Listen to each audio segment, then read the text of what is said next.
Hello and welcome to the MBOM podcast, where you'll learn to master the business of yoga. MBOM is a proud part of the Wander Barn Podcast Network, and I'm your host, Amanda Kingsmith. I'm a 500-hour registered yoga teacher, a yoga business coach, and a total business geek. Here at MBOM, you'll learn everything you need to know to create a sustainable yoga business by learning from myself and guests from around the world about how they built their yoga businesses, and about how you too can become a successful yoga teacher, studio owner, and much more. All right, let's dive in.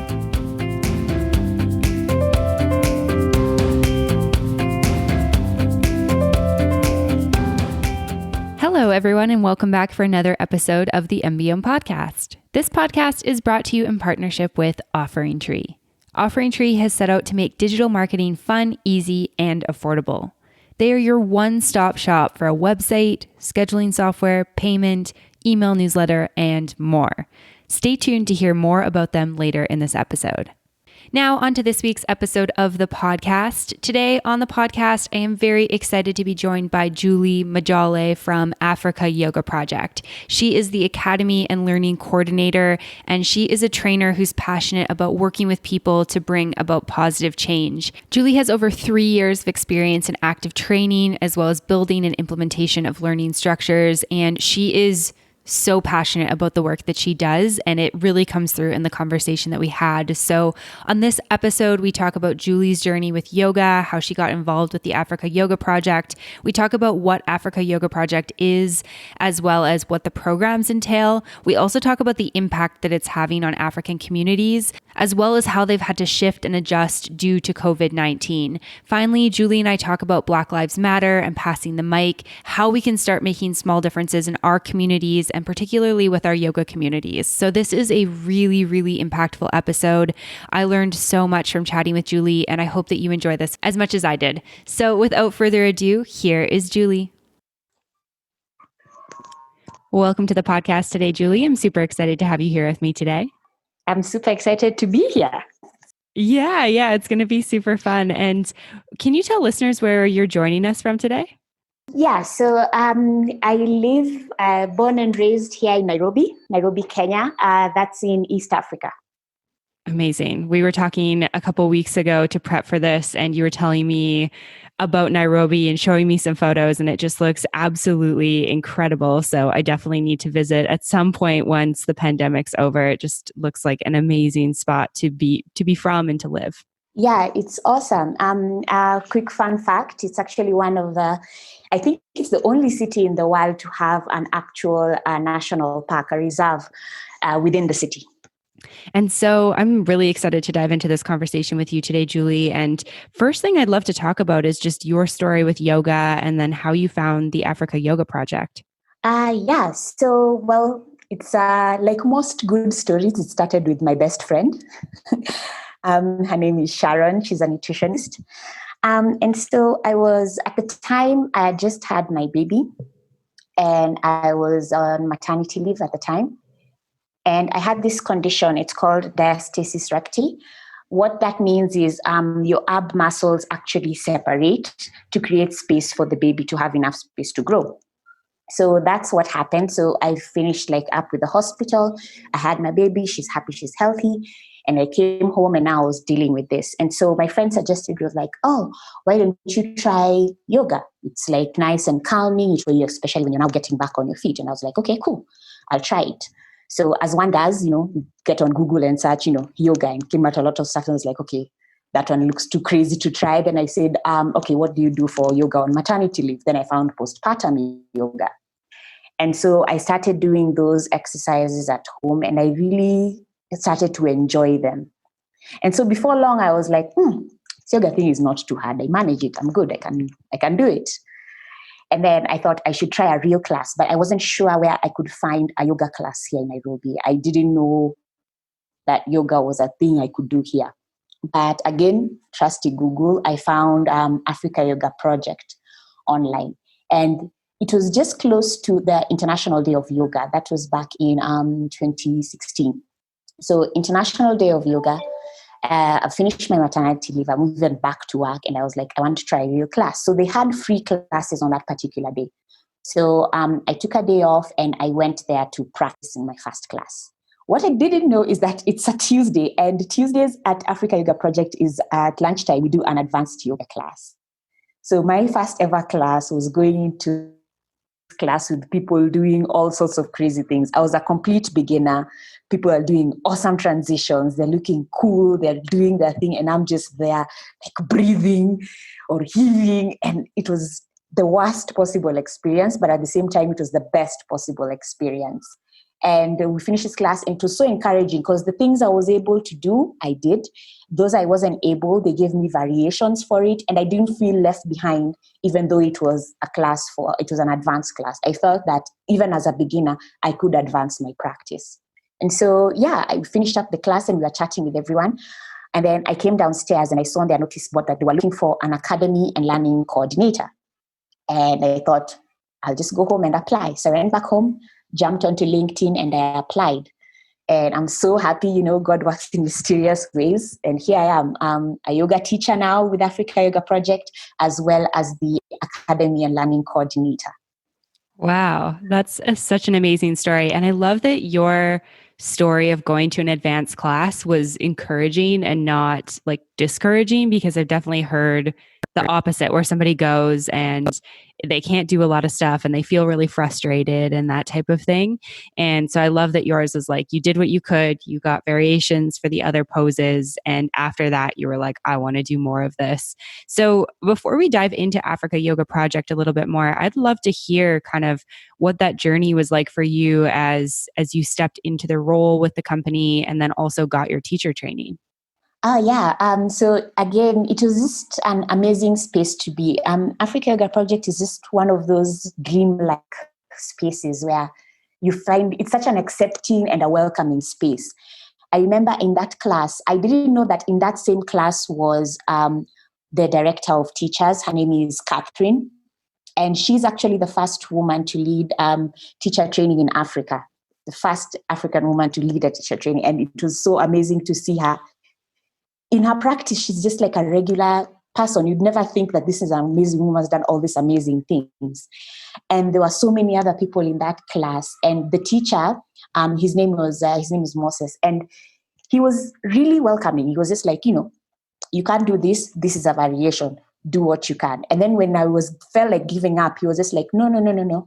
There's no such thing as watch pose. And he encouraged me to get up and continue the practice. And so while even in the process of the interviewing process, it was long, but I understood it. It was a process where we were essentially learning that, can I be able to do the job that they had hired before? That was one. And then two, am I able to understand the community I'm going into? I'm happy that they actually took that time. Our general manager at the time, Andreas, was actually checking to see, am I able to perform in the role? Because at the time I was applying for this role, I had no post-secondary qualifications, believe it or not. I stopped school at high school, and that was it. I just did jobs, and basically learned on the job. So the fact that they gave me an opportunity, knowing full well that I didn't have that post-secondary qualifications, but they took into account that I was able to prove that I can actually work with them, and then going further to meet the people I would work with.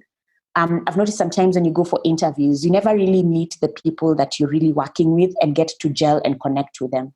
But during the interview process with Africa Yoga Project, I got to meet the teachers who are in the AYP program. I got to meet the fellow staff who I'll be working with. And it was all such a big community. You couldn't tell who from who when you walk in. And that's what sometimes I really loved about it.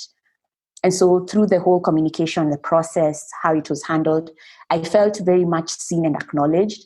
And whether or not I would have got that job, I felt that it was a fulfilling experience in and of itself. And finally getting a job was just like the cherry on top. That was the big gift at the end of it, and saying, yeah, we choose you and we acknowledge you for wanting to work with us. Yeah, I love that. It just, my whole experience of Africa Yoga Project, which has been, definitely minimal compared to yours, has just been so positive, and it seems like a really amazing community. And I would love for listeners who aren't super familiar with AYP, can you tell them a little bit about what the community is, what the program is, and why this program exists? Gladly.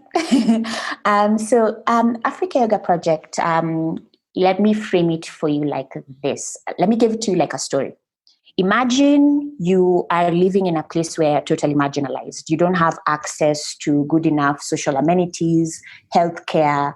You're in a place where you are constantly suspected of being a criminal. Maybe you have been involved in some petty theft or some violent crime in the past because you didn't have opportunities. You're just in a really bad space right now. And then somebody told you, hey, let's go practice yoga and see what happens. And so you go in and you do that fast yoga class, and you're there with people who are just like you, people who, like me, just got the wrong end of the stick. You don't have any opportunities, but when you're in that yoga class, you're there, you have fun, and it's almost like as if your problems, yes, they exist, but they are not as important. They are not as a hindrance to you when you're in the class practicing, even though you're constantly aware of them. And then you get into this program where you're practicing yoga, and they say, hey, what if you become a yoga teacher? What if you could teach other people to feel this thing you're feeling? And then you go ahead and you continue to teach. And then you get some momentum, and people now are starting to look up to you. You're no longer that person who used to hang around doing nothing. You're no longer the guy who used to steal phones. You're no longer the girl who just used to laze about or have no direction. Then now you start earning an income. You're earning an income. You're now learning how to teach this practice. And then now you're able to not only provide for your basic needs, but for those of your family as well. And then at the end of it, they give you a certificate and they say, hey, go out into the world and do more yoga, practice more, and get to engage with more people. And then at the end of it, you're able to now stand on your own 2 feet. You're able to be independent and find yourself in situations where you don't have to shrink because of your background, but now that becomes an empowering point, a connection point for you to be an actual change maker. So that is the story of Africa Yoga Project. What we do, our main reason for existing is that we educate, we empower, we elevate and expand employability with youth in Africa using the transformational practice of yoga. And our vision is to create opportunities for youth to step into their greatness, to become self-sustaining leaders in their communities. That's essentially what we're all about. And to give you some background on essentially why we exist, I read I think, in a World Bank report, 50% of African youth under 35 are unemployed. And an additional 35% are in vulnerable employment situations. For example, maybe they're working longer hours than they have to.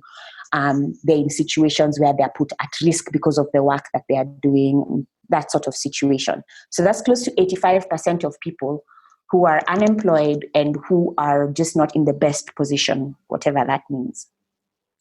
And so you have to look at it from the point of view that this person maybe has gotten to high school, like in my case and in the case of many of the teachers in our program. Some others have gone to university, but there have been no jobs available for them. So they're back to doing nothing. So that's a very real reality where I come from. And for that, we have to look at ways we can actually create opportunities for these youth so that they don't end up on the wrong side of the law or on the wrong side of feeling like they're not worthy people in society. And so we created what is called a theory of change. So our theory of change is that if marginalized youth complete the Africa Yoga Project Academy, which amplifies the use of yoga to increase incomes, to increase positive civic engagement, and also builds the well-being industry, then those youth will lead that industry in Africa.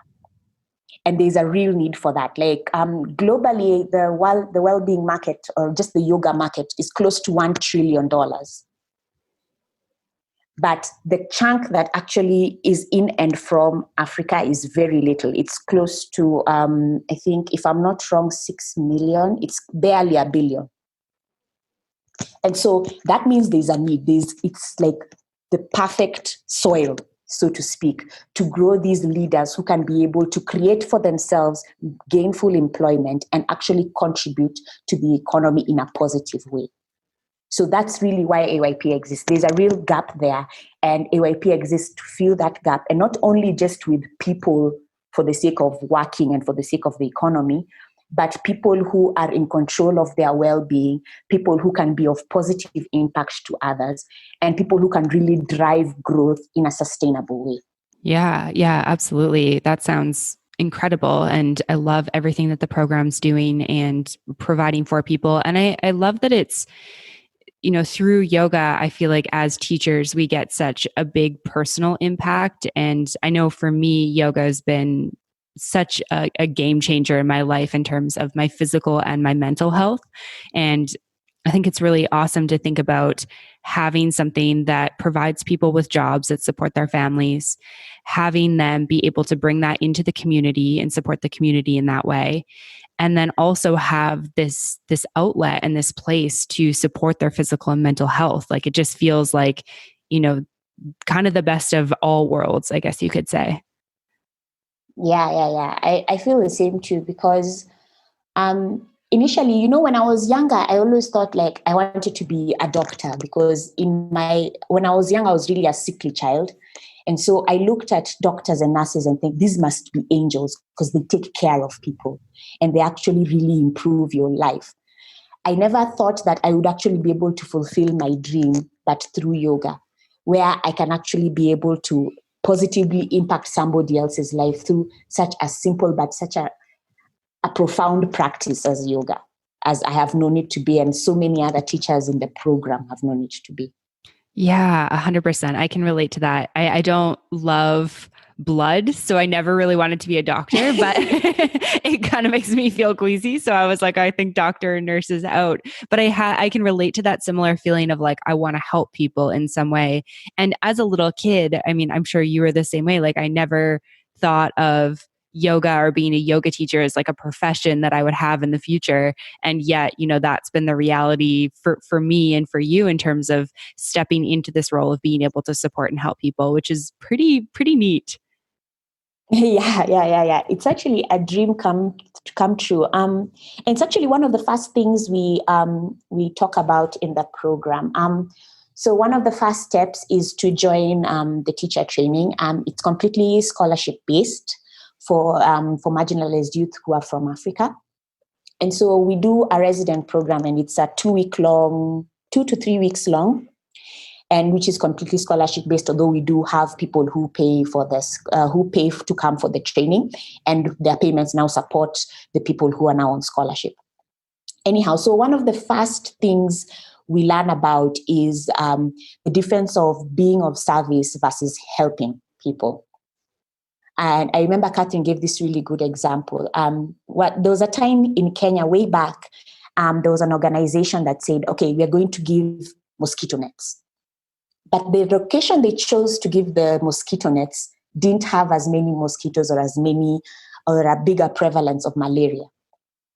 And so everyone got a mosquito net, it was fine. But when they came back to check the impact of what they've done, they realized, wait, everyone is using these mosquito nets to block off their seedling farms.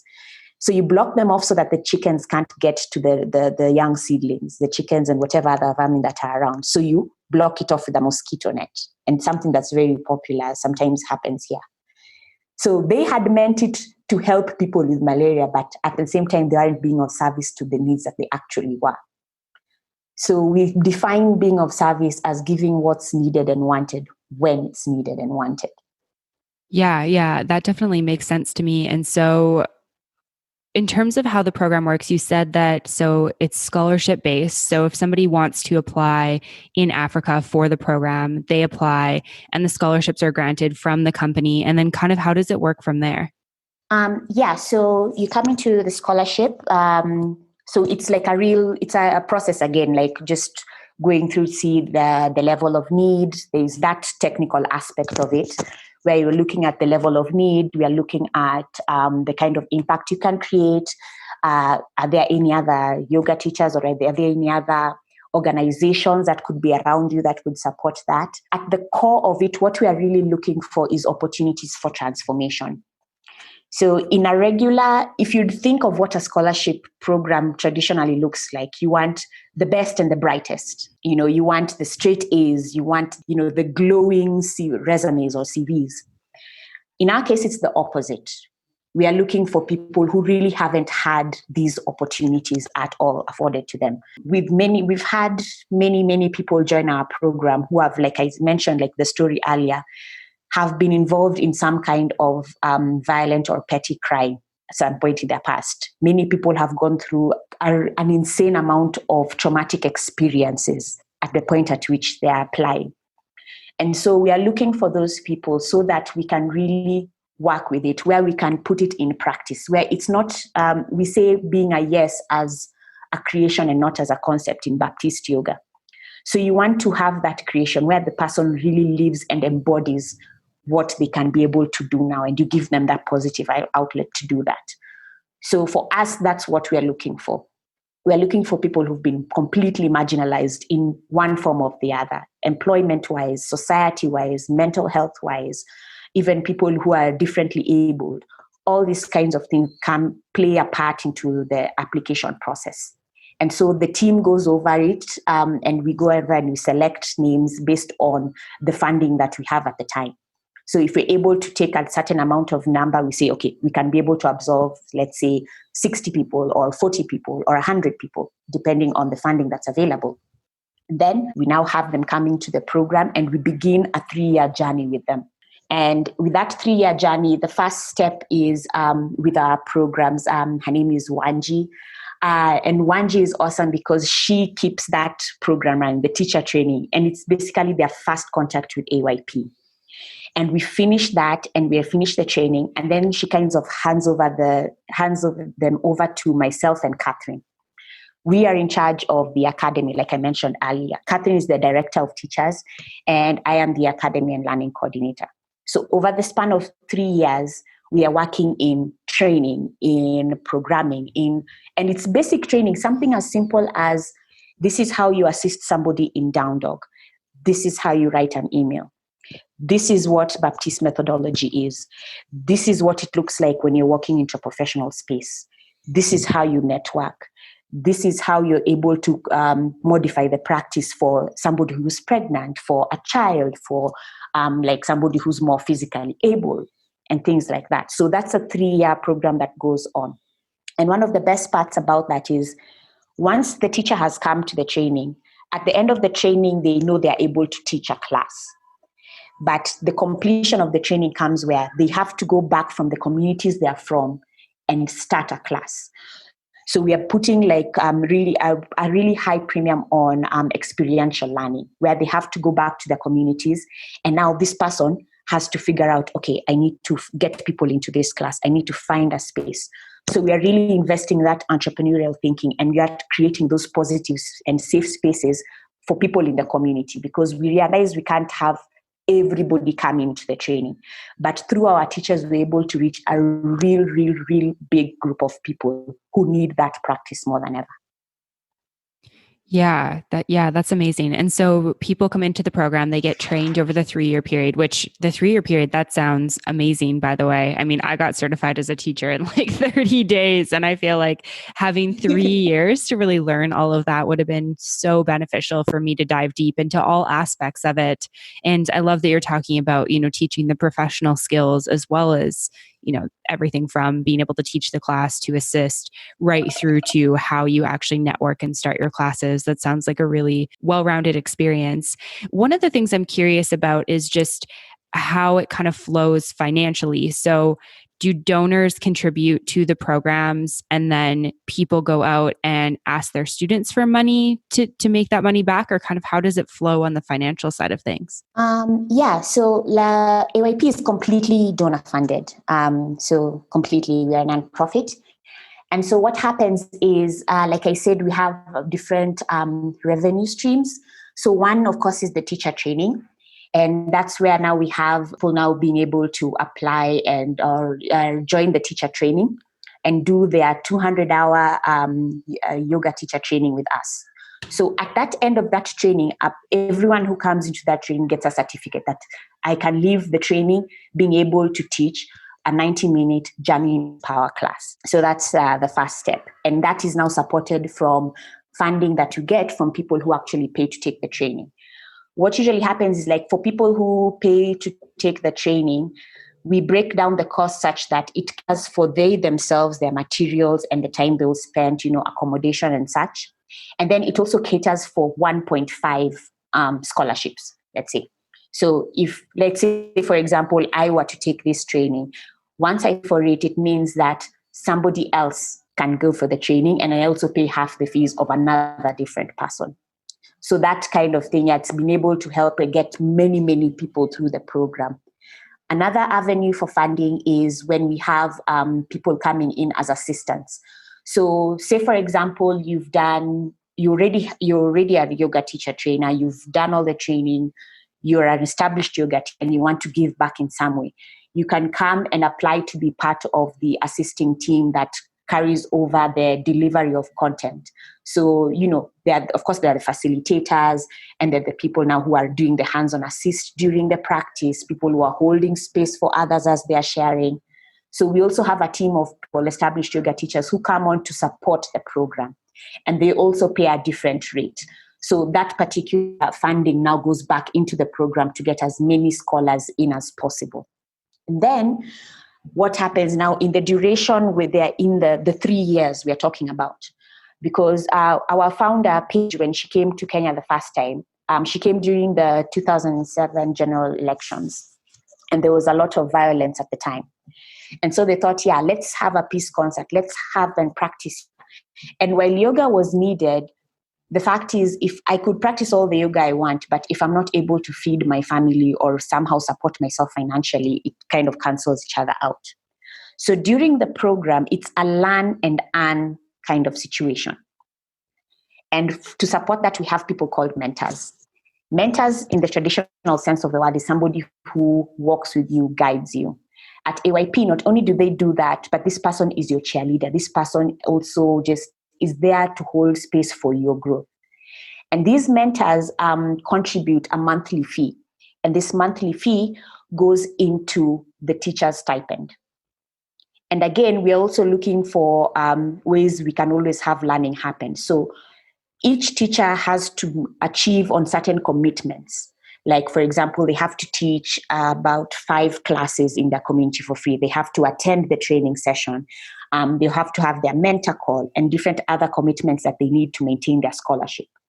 So we've broken it down such that every commitment that they have coincides with a certain amount that they can get. So they earn for what they actually do, like a fee per service, so to speak. So that puts in them that, shall I say, getting used to working for what you have.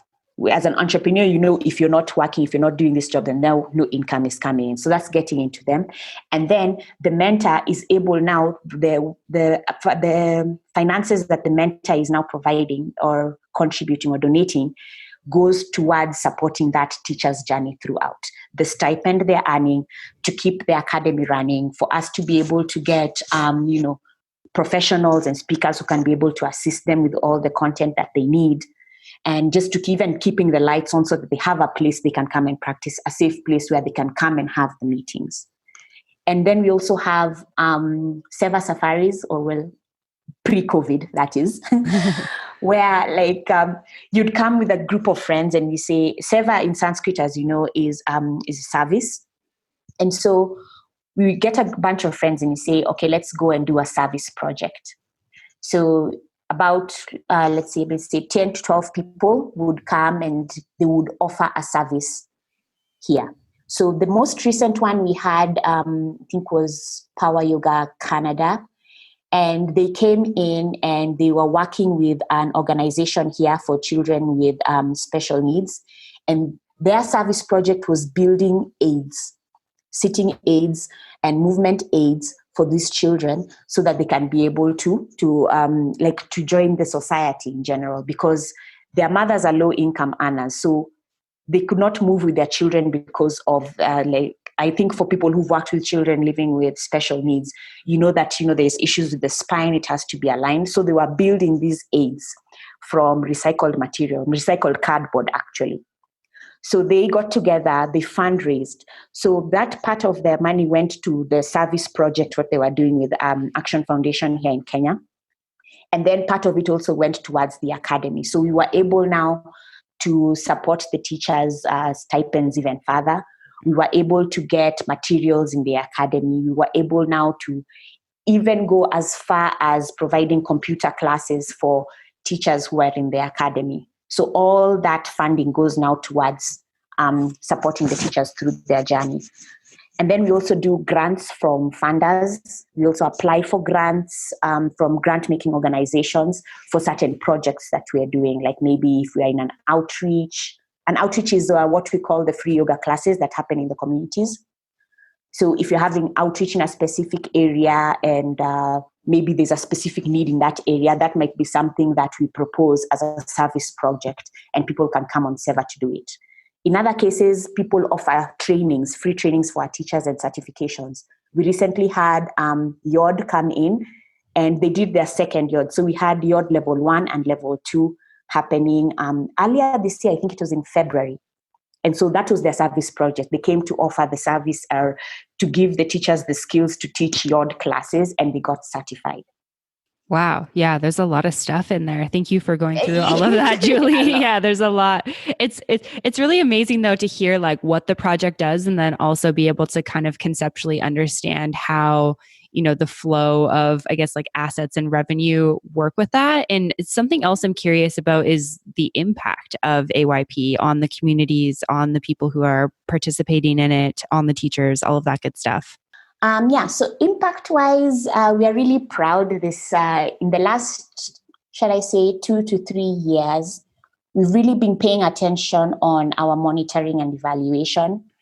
Not that we weren't previously, but I think we just weren't looking at the numbers. Some numbers, they say numbers don't lie. So you sometimes have to show the numbers. And we were so lucky to have, at first, I think it was Juliet, and then now we have Fred and Essie. They are in our monitoring and evaluation team. So they went out and did like lots of surveys and they were interacting with people. And it was good to get, some fresh perspectives from them. And now we're able to get a lot of really helpful data. It's really changed the game for us in terms of funders, in terms of like even sharing to people what we are doing. So I'll share some of those milestones with you. And one big one is we have a vibrant community of teachers who are hearing impaired. In Kenya, we are right now, we are sometimes comfortable with saying that deaf teachers or what we call silent teachers, which is, again, in some cases might be a bit offensive. I hope I'm not offensive to anyone. But yeah, we do have a big community of teachers who are deaf. And we've been able to, through the work of Lucas and other teachers who are deaf and in the program and who've graduated, we've created the very first sign language yoga guide in existence. I don't know of another one in existence before this one. And it's in Kenyan Sign Language. I think those who are interacting with deaf communities know that sign language changes, like there's American Sign Language and depending on the regions you're in. So this particular manual is in Kenya Sign Language, KSL, and we're so proud of Lucas and his team because now we have, when we're doing the teacher training, they can follow the steps, follow the poses in sign language. Wow, that's so interesting. Yeah, I've never, I guess, seen classes like that or heard of teachers teaching that way, but it's so important, I think, when we think about marginalized communities. I mean, people who are unable to hear are definitely a part of that for sure. And it's something that I'm seeing more and more of people learning sign language, using sign language, being attentive to that type of thing, but having yoga in that is incredible. Yeah, it's really something we're proud of. Again, before pre-COVID, we also had a class dedicated, like whether you're deaf or you're not, you're able to come and enjoy a silent class, which is usually led by a deaf teacher or a teacher who knows how to teach silent yoga. Wow. And so we've been so proud that it's been a class that's been happening. We used to have it every Fridays at lunchtime. That was the class. Yeah, that's amazing. But there are lots. There's even like even here, like in Kenya, many people perceive yoga to be like something that is just like for women. And it's so funny that right now, as we speak, we actually have a bigger percentage of male teachers than we do female teachers, which is actually a surprise. We weren't consciously aware of it. We're just like, we're doing the numbers, then we look at the service like, wait a minute, we have more men than we do have women. And usually in most cases, it's the reverse. Most people look for more women than men. But for somehow, it just happened that in AYP, we have actually more male teachers. In fact, the survey results that I'm going to speak about a bit later, 65% of our teachers who answered the survey were male and 35% female. Wow, that's so interesting. Yeah, I think that we often think of yoga as mostly females and mostly women, and which is amazing, of course. But yeah, I think being more inclusive of all genders is super important, and I love that you guys have a pretty like more men teaching than you have women teaching. Yeah. It's actually funny because I remember, like, even when we do our Saturday community class, which is a big class where we used to have close to, again, pre-COVID. But we used to have close to 300 people practicing. And it was always good and usually when people are coming asking you about like yoga, but is it okay for men to do it and all that? It's really good to let them say, like, just have a look at the studio, like just tell the person, look there, how many men do you see? How many women do you see? And to have it like, we've had it at such a point that we almost have like half and half, sometimes more men than women, sometimes more women than men actually in the practice room. But it's good to see all different kinds of people from all different walks of life, all different ages, all different orientations. It's a really nice melting pot to be in. Yeah, 100%. I think it's so important for people to see people that look like them or that they identify as being like them in yoga classes. I think that's one of the things that as we move forward with yoga and yoga as an industry is going to be really important is having people see people that look like them. So for a man, for example, it's like maybe they've only ever seen women doing this and they're like, oh, yoga is not for me because I'm not a woman or I don't identify as a woman. And then they see other men in the class or men teaching. And that's when they're like, oh, this looks interesting. Maybe I'll give it a try. And I think that we need to kind of replicate that with all, different walks of life. Yeah, I agree. Hey everyone, we're just taking a quick break from the show to talk about OfferingTree. If you're looking to get your yoga classes online in a hurry, I recommend checking out OfferingTree. They make it easy to schedule and take payments for online classes with Zoom, Skype, YouTube, and other video conferencing tools. OfferingTree set out to make creating your digital presence fun, easy, and affordable. With one account, you can create a website in minutes with email marketing tools to collect email addresses, allowing you to send newsletters and automated emails to your subscribers. It all works seamlessly together with one account and one subscription. Forget spending all your time and energy just trying to remember what each account does and what your login information is.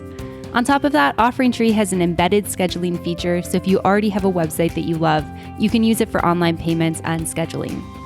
To learn more about what OfferingTree can do for your digital presence, visit offeringtree.com/MBM. OfferingTree has been supporting MBM for over a year now, and I not only love the product, but I also love the people. OfferingTree is providing special pricing for MBM listeners, so be sure to visit offeringtree.com/MBM. That's offeringtree.com/MBOM to receive the discount. All right, now back to the episode.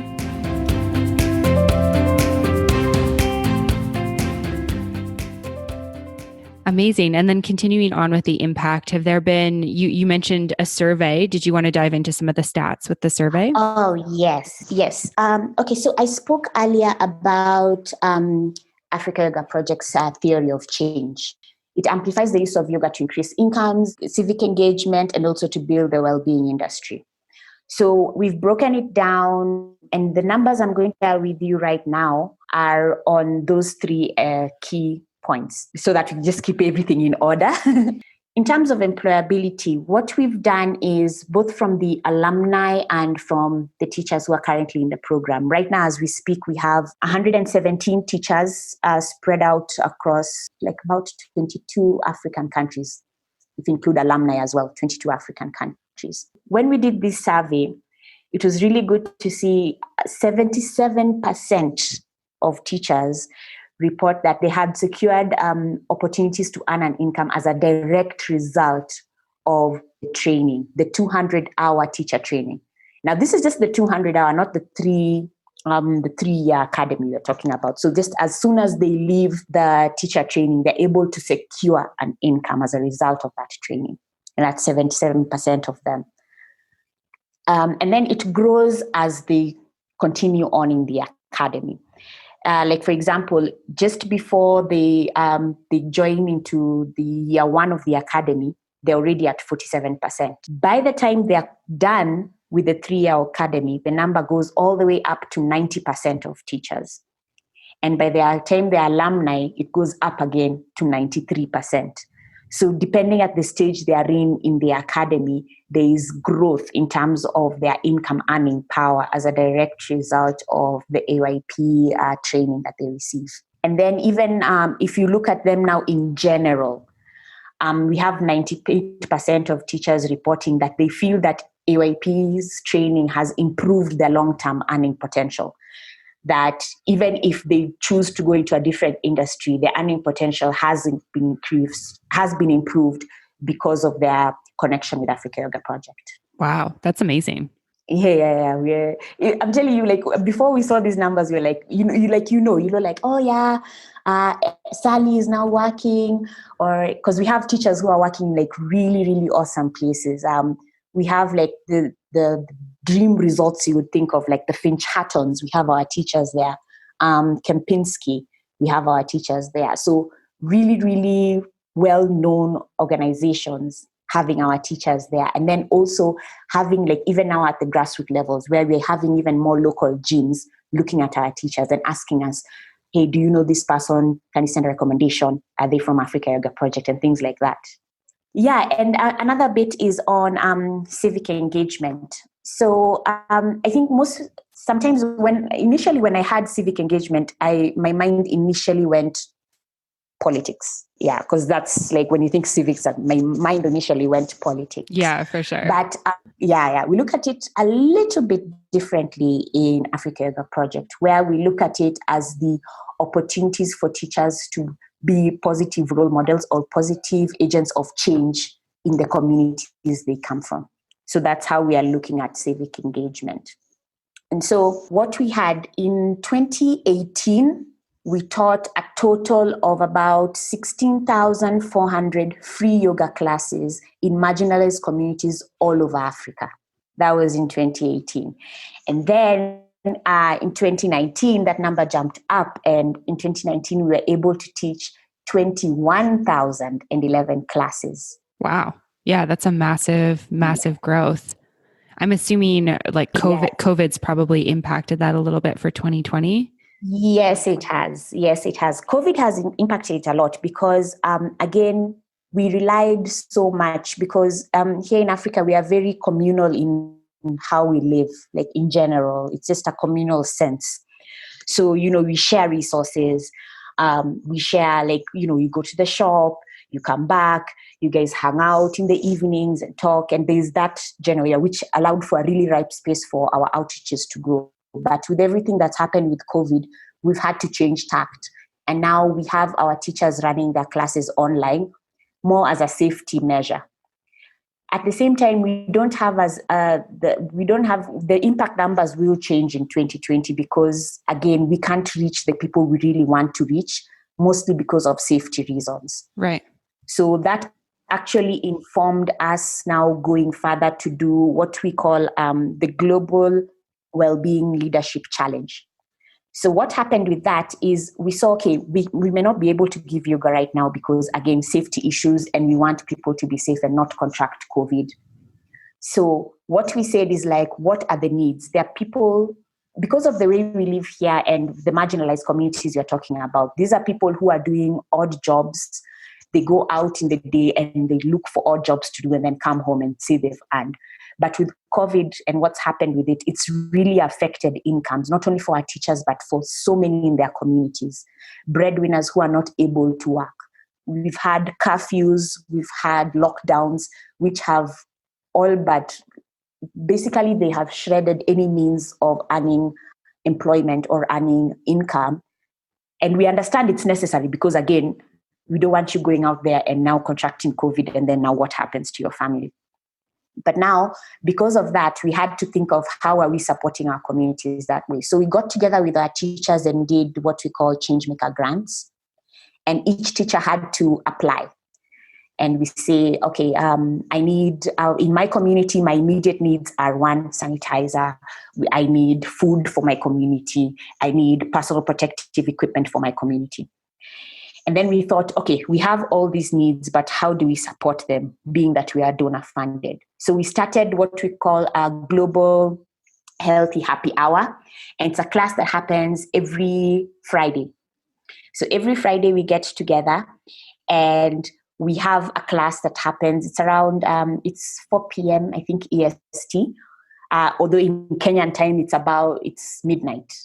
Yeah, so we have like a dance party. We practice yoga. We get lots of different Kenyan artists, influencers, our own teachers who are leading class. And we have this global community where people are able now to fundraise. So with all the money we got from that fundraising, it was, one, able to support our teachers with airtime so that our teachers can be able to run their online classes, to be able to reach a wider crew, and to even, so that we don't lock down their opportunities to earn an income. And then we were also able to use that same money to go back into the communities where our teachers are. And so we're able to provide lots of different things. Cereals, by cereals, I mean like dried food items, like lentils, beans, rice, that sort of thing. We're able to provide 10,510 kgs of cereals alone. Wow. If you think of flour, we were able to provide 12,000 kilograms.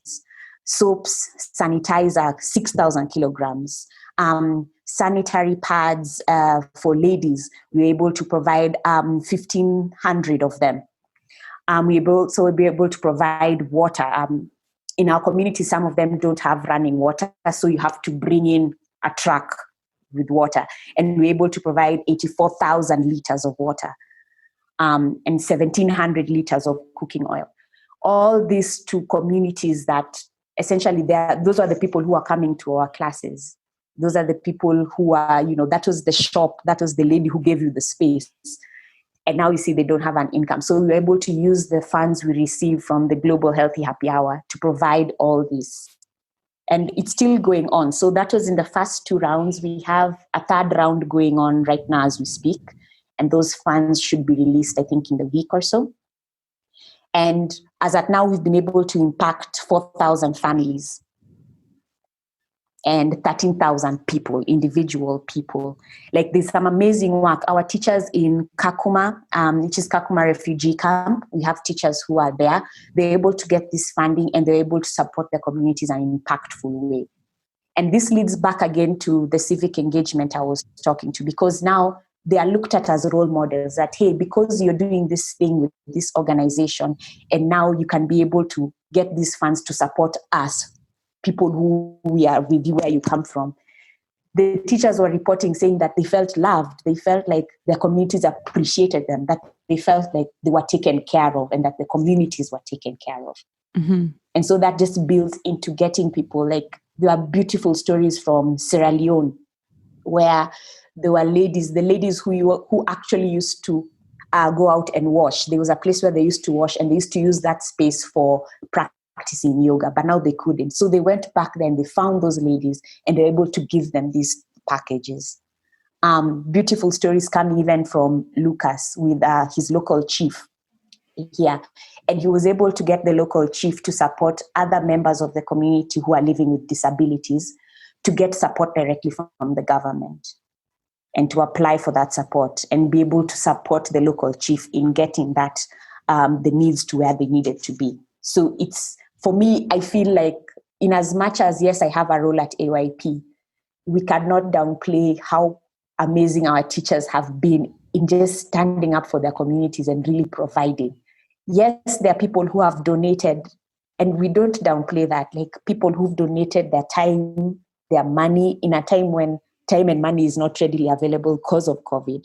But people have just been so selfless to be of service and say, I'm giving this $10, I'm giving this 20, I'm giving whatever I have, so that someone in Kakuma can get water, so that someone in Kariobangi can be able to get food, so that somebody somewhere else in Ghana can be able to get soap, sanitizer. It's just been like, this has been one of the most rewarding times and the most trying times in AYP, just to see how people have come together. Yeah, absolutely. I mean, obviously everything that's happening with COVID and the pandemic is really devastating for a lot of people, but it is always really amazing to hear when communities can come together like that and people can support one another. I think sometimes there's this, from some points of view, it's that humans are kind of innately selfish, and I actually don't think that we are. I think that at the base of who we are as humans, we want to care for one another, and I think that everything you're talking about is a perfect example of humans caring for other humans and recognizing that it is a challenging time, but maybe there is a little bit I can give, and if I can't give financially, do I have a bit of time that I can give, to my community or to the people in my community or the people that matter to me? So that's really, really inspiring to hear. Yeah, it really takes a lot. And seeing these teachers just give completely of themselves, because we had cases where we are giving the grants and the teacher not only gave completely what they had, but they went back to their houses and added a little bit more from what they had. Mm-hmm. We had, we also had guys in Rwanda. There's a village there. I've been working with Kate Spade in a village called Masoro. And they were able to get now the more elderly people in their community just to do some sensitization and tell them, you need to wash your hands. COVID is real. To the older people in their community who are more at risk. And you see these pictures and you're like, that's the time that it gets you that there's hope. In as much as things are, it seems like 2020 has gone lighted on fire. But when you see stories like this, you're like, okay, we can. There's hope. We can do it. We can move together and we can support each other. Yeah, absolutely. I love hearing that. I think, in a year that feels like quite challenging in many ways, it's nice to have these little silver linings or these glimmers of hope or these things that we can see where people are really showing this beautiful side of themselves. Yeah, there's the last number is one that I'm really proud of. When you're talking about well-being, we want to talk about industry-wise, and we've already talked about that in employment. But my favorite number is the number of teachers who said they had improved mental and physical health in a time where, let's talk about chronic diseases taking over. We have a lot of people dealing with mental health issues. And even now, especially in this time of COVID, where it's sort of it started as cabin fever, but now we're seeing so many cases of, gender-based violence, drug addiction, and all these things. It felt good to see this number. So 94% of our teachers did report that they felt that they had improved mental well-being and physical well-being. And to get that into perspective, so we also not only do we do quantitative, but qualitative data. So we have people who are saying improvement in their emotional well-being, barely 6 months into the program. Then they find it it's a tool that they have this self-awareness, they have better self-control and emotional regulation, and that they even have a sense of self-love and confidence and self-esteem. So seeing that number for me was really important as somebody who's been touched by mental health issues. Somebody very close to me committed suicide. And so I can only imagine if he knew about Africa Yoga Project, that could have might have changed his whole trajectory.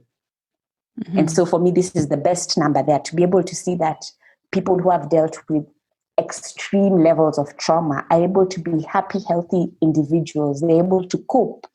They're able to just live their lives in such a fulfilling way that they themselves feel like, yes, I am worthy. Yes, I am loved. Yes, I am enough. It was not my fault. And I am a bigger person. Yeah, 100%. I feel like this is a really impactful number. And to me, this definitely feels like maybe the most important number I've heard you say. Like, obviously, people having jobs and making money and bringing yoga to their communities is amazing. But I think at the base of everything that we do, mental well being and physical well being is kind of it needs to be there. If you look at like Maslow's hierarchy of needs, physical health is what we need first. We need our basic needs met.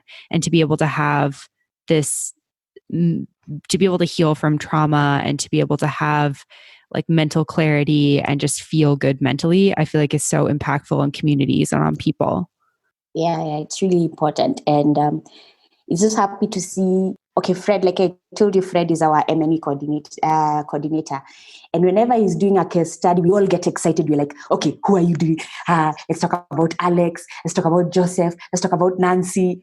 Like, it's so important to share those stories, to see that at least somebody else who's probably going through that knows that it's not the end of the world, that there is hope and that there is an opportunity. Yoga might not be for everyone, but there is something for everyone. And for us, for our community, we found it in yoga. Yoga was the thing that helped us cope, that helped us move. Yeah, absolutely. I think, one of the things I really love to do with my podcast is start by asking people their journey to yoga. And I find it always so incredible to hear how people have kind of got to yoga. And I really feel like yoga is something that can, I was going to say like save lives, which is maybe a little bit like sounds a bit dramatic, true. but yeah, it is true. Like I think for a lot of people in maybe a dark mental space or a challenging physical space or, maybe a challenging financial space, yoga can be something that can pull you out of that and give you an opportunity to impact other people, which like you and I both said, that was something that we were both seeking as we were little girls picking out, the careers that we wanted in the future. And I think that people really feel good both with the practice and, giving the practice to other people. For sure. Amazing. Was there anything else you wanted to share from the survey? Not really, but rather a call to action. So I want to imagine that whoever is listening to this podcast is wanting to think about how they can get involved with AYP. So just reach out, like find us on social media. Let us know what you are doing in your corner of the world, or just be in our space, or come to Global Healthy Happy Hour that happens on Fridays. Be an AYP mentor. We still need mentors. Maybe you want to start your yoga teacher training. Consider taking that training here in Africa once everything opens up. Here in Nairobi with Africa Yoga Project, a Seva Safari. Or if you have a studio, hire one of our teachers. We have teachers all over Africa. And then you can be able to participate. Or if in your small space, you can do something to just let people know that we are out there. You yourself may not have the funds right now. If you have the funds, donate. If you don't, let other people know. Spread the word. We have a saying here in Kenya, Kizuri chajiuza. What is good sells itself. So keep selling it. Yeah, and yoga really does sell itself. Once people try it, I feel like it kind of sells itself. Exactly. Amazing. And the website is africayogaproject.com, or where do people go to find that? Yeah, africayogaproject.org. It's an org website. .org. Okay, perfect. And then I think maybe can like on the link you can also add for the Global Healthy Happy Hour, because it's been really impactful to get the needs of the communities where they are at. So that's the fundraising link. And we are our target was to get to 300,000 US dollars. Right now we are at about 187 today. So we are like halfway there. So we just want to do that last hurrah before we get to the end and see if we have more need, we'll keep going forward with it. But it's been really rewarding. So jump in on the website. Again, it's africayogaproject.org. Amazing. I'll make sure that there's links and stuff for all of that in the show notes. And just before we wrap up, Julie, I was hoping we could touch a little bit on Black Lives Matter and Pass the Mic, which has been something that has really come to the forefront all over the world in the last couple of months, and especially in the yoga community. I feel like this has been really important. And I would love to just hear kind of your thoughts on this and how, as yoga teachers, we can start making sure that the Black community, the African community, as well as anyone who's marginalized, is really having a voice. I'll start by sharing what my experience has been. For me, as a yoga teacher who, not to the level that I think that my brothers and sisters who are in North America or other places in the world have experienced it, not to those extremes. But at the same time, there's a lot that I resonated with them. Like if you take an example of police brutality, here in Nairobi, as we speak, and in many, many other African countries, there is a ridiculous amount of police brutality, extrajudicial killings. Like our young men are dying. They are dying of suicide. They're dying because they are being gunned down in the streets by policemen. It's something that's happening. And it's funny that it's a policeman who basically looks like you, but he's in a position of power because he's the police and you're not. And for us, it's more of an issue with social justice being one, and then economic justice. And what I mean by that is, here in Africa and in many places, for so long as I am rich enough, I can get away with anything. Mm-hmm. And that seems to be the thing. While somewhere else, it doesn't matter how rich you are. If you're a certain skin color or if you come from a certain community, then that negates everything. For us, it's more like, if I have the money, I can get away with it. If I'm in a position of power, I can get away with it. So you have people who are acting with extreme impunity just because they have the money allows them to do that. They can easily bribe somebody to get what they want done. They can easily, like you see it all the time, like even in traffic. Right now, if you're seated in traffic and a politician is late to a meeting, the police will stop it, allow this guy to overlap on the other side of the road, blocking oncoming traffic, for him to get to his meeting while the rest of you just sit there and wait. Oh my gosh. It's a thing. We see it every day. It's like, it's almost at the point where you're so used to seeing it that it's kind of like numb. You're almost numb to it. And at the same time, you're super aware of it. Because when I'm approaching a cop, I'm like, oh no, am I going to be our next victim? Does he want money from me? Am I going to leave this situation safely? For me, it's easier because I am a woman, because one, it's less likely to happen in public if you're a woman. But if you're a young African man who's just minding his own business and you look at him wrong, things may go very differently for you. There's a lot of injustice in the world. And I think sometimes I notice that we want to solve all the injustice at one go. We want to solve racism. We want to solve police brutality. We want to solve the economic gap. But like for us, that's why at AYP, we are so passionate about just talking about having people earn a decent income. Because that means that if this person is wrong, they can go to court. They can afford a lawyer to plead their case. If I can't afford a lawyer, what happens? Our justice system is very different. If I can't afford a lawyer, it's just me and the judge. And I either have to convince to his better nature, or if I have somebody who is richer and wants to mess with me or just wants what I have, he can bribe his way and get what he wants. But when you have something and you can say, I have a lawyer and this person can plead my case, I have some expertise that I can get on my side and get justice. Really, at the end of the day, I feel like all of us just need to give them that equity of justice, that we can be seen, we can be heard. For AYP, we do it by just making sure everyone feels like they have a voice. Like you never want somebody to feel like they can't speak.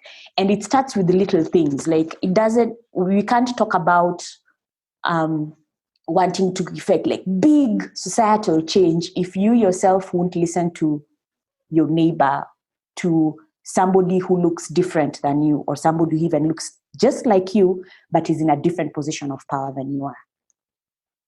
So even in this, like, let's not even go far. Imagine yourself at the supermarket. You're there. You have an opportunity to say, somebody needs this side more than you. Move aside. It's that simple at the core of where it starts, because it has to start somewhere. Mm-hmm. And that's what I believe. And we can all say, like, even for me, I'm very alien to, like, a lot of what I know about North America, about Canada, about the US is what I see on TV. I haven't had the chance to travel over there and see what life is like. All I see is what's on TV. And I'm like, okay, so is it that I don't want to have this sweeping and say that white people are like this or things like this? I only have my experience. And I'm thankful to be in a place like in Africa Yoga Project, when we have like these Seva Safaris and people are coming over, I'm able to have conversations with them. Like, I'm able to speak, like, where we are in Africa Yoga Project, I can bring it up with Paige. Yes, Paige is a white woman, but she's technically a Kenyan. She's lived here for I don't know how many years. Even her mannerisms are so Kenyan at this point. Yeah. But like, I'm able to like talk to her, even though she's a white woman, I can let her know that I'm feeling some kind of way about something, and she will listen. And she can tell me she's feeling some way about something, and I will listen. So just being in that space where you're exposed to somebody who's a little bit different, because we are not like vastly different, we're just very little different. Like, somebody grew up on this side and somebody grew up on this side. Like in my neighborhood, I grew up with a lot of, some main issue is tribalism. I was lucky to grow up in a neighborhood where I was around a lot of tribes. We have 42 tribes in Kenya. Wow. So we have, like, in Kenya, the major ones you hear of, like our current president happens to come from the Kikuyu community. Our former head of the opposition, Raila, comes from the Luo community. And there's been always a lot of like bashing between the Kikuyus and the Luos. So for me, it's funny because I identify as a Luo woman. And so my best friend, in my life, I've always had Anjeri in my life. My name is Auma. Auma comes from the Luo community, the Luo and the Luya. And Njeri is a common name for ladies who are coming from the Kikuyu community. And essentially, we should not be friends. My best friend Sharon is from the Kisii community. My other best friend, Grace Njeri, from the Kikuyu community. Catherine, who I've spoken about, she's also Njeri. Like, I always have this thing like Njeri's for I'm always connected with Njeri at some point in my life. Mm-hmm. But you see, even for us within ourselves, we have to break down those barriers. And it doesn't mean that I am not tribal because I know Njeri. It means that if I see somebody treating Njeri the wrong way, I need to stand up for her because Njeri is my friend, not because she is Njeri, because she's my friend first. And she just so happens to be Njeri. Right. Yeah. You touched on so much important stuff in there, Julie. And I think the things that are really kind of, I guess, hitting home for me are that, so much of this starts internally for us, which is just comes back to the practice of yoga, right? Like, we show up on our mats without expectations, we practice. And I think that we can bring, our thoughts and our feelings into our practice and really think about how we're treating other people, people who have the same skin color as you, people who don't have the same skin color as you, people who are different from different places. These issues around racism and gender and sexuality show up in so many different shapes and forms across the globe. And I think it's so important for things to start internally with us and how we're interacting with people in our world. Just like you said, like, how are you showing up in the supermarket, and thinking about how you can shift that just a little bit, how you can be more inclusive of the people around you. And then also the other thing that I love is you talking with your friend who's Kenyan, but she's white. I think sometimes we see people who look different than us and we think that there's some sort of barrier there. But when you start talking to somebody, you realize that, like, at the core, yes, maybe we speak a different language or we have a different religion or we were brought up differently, but we're all just humans. And I think that that's the thing that connects us. And we just need to talk to people to understand that. Yeah. I think if you can just have a conversation and make that effort, like just to break down the same things, because we don't, like, in my mind, I wasn't seeking out to be friends with my two best friends because they are from different communities. I wasn't like seeking out, okay, I need a friend from here, I need a friend from here, I need a friend from here. It was just more like we were so similar. Sharon's mom behaves a lot like my mom. And so we can always be like, my mom is being a bit crazy. Yeah, and then this is happening. Or, okay, my husband did this stupid thing. And then Catherine can also tell me, her husband did this stupid thing. And then we can connect over that. We are really not different, honestly. In fact, there's a saying that the biggest lie, the biggest misconception is that we are somehow separate. Mm-hmm. And if you believe in the Bible, we all came from Adam and Eve. If you believe in the Big Bang Theory, we came from one giant explosion. Mm-hmm. One, not two, not three, just one. But here we are. So we look different, we act different. Really, we came from the same thing. At the end of the day, it's just carbon, hydrogen, and oxygen. Really, it's not that hard. Yeah, absolutely. I love that. Thank you so much for sharing that. Is there anything else you wanted to share around Black Lives Matter and pass the mic? Actually, yes. So one is exactly what you've said. One, Black Lives Matter. Right now, I feel like a lot of the Black lives around the world are in danger just because of the fact that they have Black in their skin. So it's not the time to say, I'm not racist because I have Black friends. It's the time to say that this person is going through something. My friend, whoever he is going through something. I need to be there for that person, to be a friend, to be a neighbor, to be able to see it and call it out, to be able to check somebody if they are going sideways. And then when you come back and talk about passing the mic, if you're in a community, yes, there might be a lot of like systemic things behind it, but if you're in a community or if you're in a space where everyone looks the same and acts the same, try and bring a little bit something different. Like, for example, maybe in your studio, you guys all come from the same neighborhood, and maybe in your neighborhood, there are not as many Black people. Invite a teacher, a Black teacher, invite an AYP teacher to come and just have a chat with you guys. Teach a class. See what it feels like to practice with somebody who's more similar with you than you think, but looks different from you. Hire an AYP teacher, like go out and see what it's like to practice with somebody who lives however many different miles away. And in some cases, they're actually just next to you. Cases, it's just somebody you pass along every day. Just say, hi, good morning. Say hello. But we always say, there's a saying we also have here that every village has a madman. Every market has a madman. It's a common, like sometimes you'll go to the market and you just see somebody acting crazy. But in the back of it, like it can mean that you have to have somebody who sees things a bit differently. You have to have somebody who's willing to take a risk and do something. So if it is on your heart and you're listening to take a risk to go outside your comfort zone, do that. You might not understand, but be willing to learn and be willing to ask if this is okay, and be okay with being told, no, that is not okay, and be okay with that and be done with it. Yeah.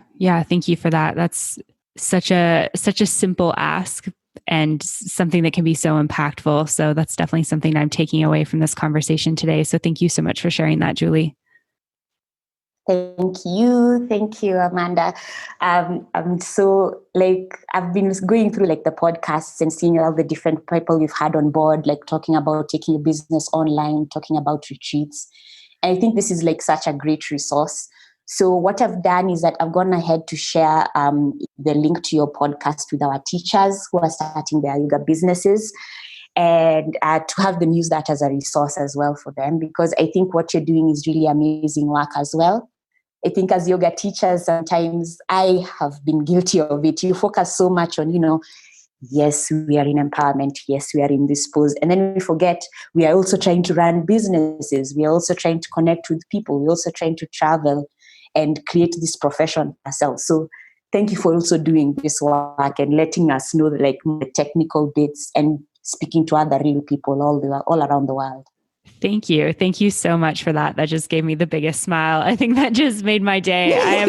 I've loved connecting with you. This conversation's been, hugely, hugely important for me and very impactful. And I'm just really grateful we had the chance to connect. I know you are online as well. If people want to check out you specifically, is there somewhere they can go to find that, Julie?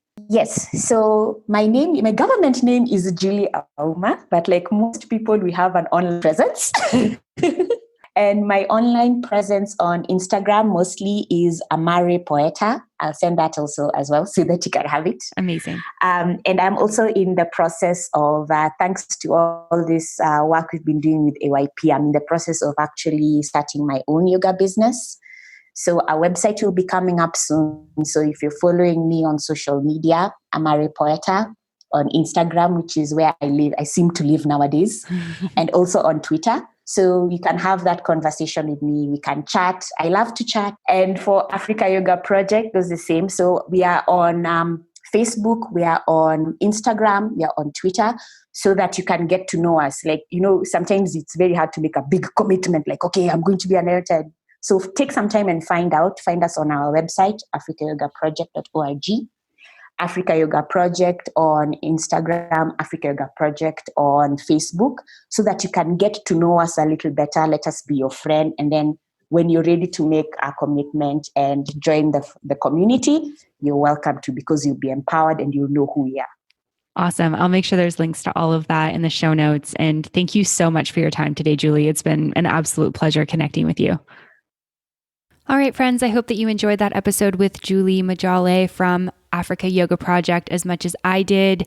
I am already looking at Seva Safaris. Hopefully I'll be able to attend sometime in the future and go and visit Julie and the AYP team over in Kenya. If you want to learn more about AYP, like Julie said, head on over to africayogaproject.org. And of course, all the links will be in the show notes. Thanks again to our sponsor, OfferingTree. Head on over to offeringtree.com/MBOM to get an exclusive discount for listeners.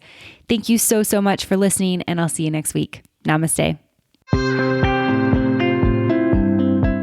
Thank you so much for tuning in for this episode of the podcast. To find links, notes, resources, and everything mentioned in today and all episodes of the show, you can head on over to mbomyoga.com. You can find the podcast and myself on Facebook and social media at Mastering the Business of Yoga. And I would love for you to join the private Facebook community, Yoga Business Badasses. If you have any questions, comments, or feedback, please make sure you reach out to me at info@mbomyoga.com. And last of all, if you enjoyed this episode of the show, please make sure you hit subscribe and leave a review for the podcast. It would mean the world. Thanks so much for listening, and I'll see you next week. Namaste.